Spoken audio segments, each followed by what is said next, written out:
Ngayong araw guys, dahil wala akong pasok, naisipan ko maglinis ng tank ko ngayon. Sobrang dumi na talaga ng tubig nila dahil hindi ko na sila naaasikaso. Bali isinalin ko na agad dyan pala dito sa may lagayan ng ice cream. Bali pagsasamahin ko na silang dalawa dyan habang nililinis ko yung tank nila.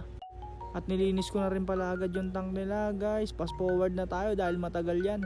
Pagkatapos kong linisan yung tank nila guys, nagmukha ng bago, hindi na mukhang dugyot, hindi kagaya kanina. Nilagyan ko na din agad ng mineral na tubig guys. Bali 20 to 30 minutes ko patatagalin yan bago ko ilagay yung mga alaga kong beta. Pag nilagay ko kasi agad yung alaga kong beta dyan, mawawater shock sila. Pagkatapos ng 20 minutes guys, nilagay ko na rin agad yung mga alaga kong beta. Bali baguhan pangalan pala ako sa pag-aalaga ng beta guys. Pa-comment down below naman kung anong klaseng beta yung alaga ko ngayon. Pagkatapos ko sa beta, nagpakulo na rin agad ako ng tubig. Paliliguan ko na din kasi yung alaga kong pusa na si Gray. Sobrang lambing niyan, sobrang takaw din, ubos talaga pera mo dyan. Nilagay ko na din pala siya sa lababo. Dito ko siya papaliguan dahil mahahawakan ko siya ng maayos. At ito na nga, binasa ko na din siya agad. Bali mabilisang linis lang pala gagawin ko sa kanya, baka sipunin kasi siya. Mahirap pag nagkakasakit yung pusa, nakakaawa din kasi sila tignan.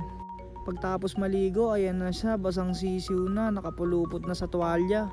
Pinupunasan ko na siya ng toyong towel guys. Bali pag magpupunas pala kayo ng pusa, dapat hindi nakatapat yung electric pan sa kanila para hindi sila sipunin. At ito na nga guys, medyo tuyo-tuyo na siya kaya hindi ko na siya pinunasan ng towel. At ayan na nga, maganda na ulit yung balahibo niya, hindi kagaya kanina, sobrang dumi talaga dahil nakakulong lang siya. Dati kasi nakakawala lang yan sa amin, simula yung nanganak yung aso namin, hindi ko na siya pinakawalan, baka madali siya. Pagtapos kong maglinis ng mga alaga ko, umakyat ako sa taas. Nakita ko si Bembem na patulog niya na yung mama niya. Hanggang dito na lang guys, see you next vlog.